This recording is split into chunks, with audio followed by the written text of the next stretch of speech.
What's up, guys? I'm back at it with another video. So as you can tell by the title, I'm gonna do a full modelist breakdown of the fastest NA IS350 on Draggy. So quick disclaimer, when I broke the record, it was 2 years ago. I had a different intake, you know, the cold air intake. I had ripped coil packs and I had an X-Force exhaust, and I was tuned by Louis on E40. I was completely gutted and I removed my mufflers to break the time. So I ran 13.49 seconds, 62 and 30. Quarter mile, I never attempted because I would spin, but you know, obviously I would have broke that record too with a good tire setup. So I'm still gonna do the video, my current setup, which honestly, in my opinion, is faster than my old setup. I just haven't had the time to, you know, travel 2 hours to the place where I broke the record. So let's get straight into it and I'll show you guys everything that I have done. So let's start with performance mods. I have the RR intake with the stock air box, and I, you know, drilled a hole in it. I have upgraded manifolds, the upper and lower, got ported, reported to be exact, because I had problems on E. And that's a whole different story if you guys are interested. I am currently on 91, I'm not on E85. So, you know, just to get that out the way.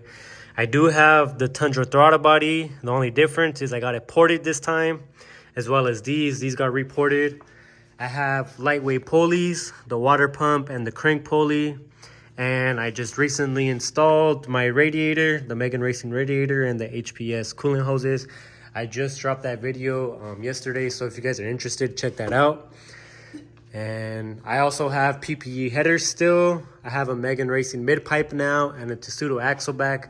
So I'll show you guys what that looks like in the rear. This is what the car currently looks like. Took off my rear bumper because, you know, it broke on the freeway, so I just took it off. It does have some fat tips. It does look pretty aggressive. I finally got my Slow 2GR license plate. That finally came in after 2 months. I just recently installed as well a DW fuel pump. I definitely recommend doing this instead of AM. AM's trash. You know, I went through 2 already, so definitely get this fuel pump. This is the part number. So yeah, guys, as far as performance goes, that's basically it that I can think of. I don't think I'm missing anything else. You know, it's just simple. And I am tuned by Reflash RD from Puerto Rico. So as far as performance goes, that's basically it. And I'll show you guys what I have done for suspension now. So suspension mods, I do have the strut tower in the front, and I do have the one in the trunk. But as far as coils go, I'm dropped on Tein Flex Z coilovers. And I do have front and rear sway bars. These right here, Megan Racing, as well as these 2 chassis brace strut towers. Well, I don't even know what it's called. It's not a strut tower, but it's a chassis brace for the front. This connects to the steering rack right here. This is one. This is Tom's Racing. This is discontinued. They don't make these anymore. Then I have this one in the rear as well. Or not the rear, but a little more back. I have it right here.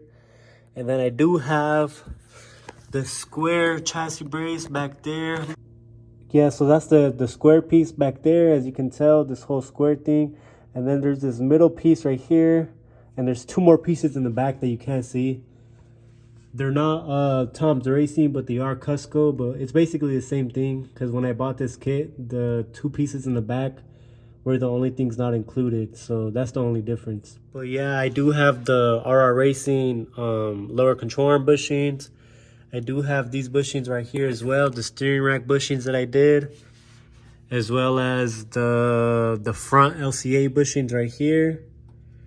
You know, they're pretty good material. I forgot what the material is called, but it's basically the same material that the RR Racing uses. So this stiffened up the front drastically. So the car does handle a lot better. And I do have a ISF Steering ECU from an 08. I know the 12 or even the 10 is better, but that's all I could get my hands on. So, you know, with all the suspension mods that I have right now, the car handles amazing. And, you know, I can't wait to do more. I know there's a couple more things I can do, but that's for another video. I do have a GS350 diff. I don't have the IS350 diff no more. I know the IS350 uses the 4.08 final drive, and the GS350 uses the 3.73. So that's the main difference between both differentials. If you guys are planning on staying NA, I suggest leaving your stock differential, but if you want to go boost, I suggest changing it to the GS350 differential. And you know, I'm going boost eventually, so that's why I switched mine out not too long ago. It was like a year ago when I switched it out. And yeah, for the exterior, I am on Enkei NT03s, the SBC finish. I do have SBC or EBC slotted rotors, as well as the yellow stuff brake pads. I'm on Continentals in the front, and I'm on Indy 500s in the rear. The rear is 275/35, and the front is 235/40. So those are the main differences in, you know, tires and wheels. The wheels are 18 by 9.5 with the 27 offset all around. So, you know, the front and the rear are the same when it comes to the wheels, but the tires are the only difference. And, you know, I do have carbon fiber fenders. I have my, let me close this actually. I have my carbon fiber hood, and I do have the Vland headlights. Obviously, they're off right now. And my 2011 IS350 bumper that I got paint matched. So altogether, the car looks nice with everything on. Obviously, not everything's on right now. So yeah, but as far as mods go, that's all I really have done to my car. Nothing crazy. So yeah, guys, thanks for watching the video. That's basically it. I was just trying to keep it short and simple. Until the next one, peace out. I'll see you guys. Thanks for watching.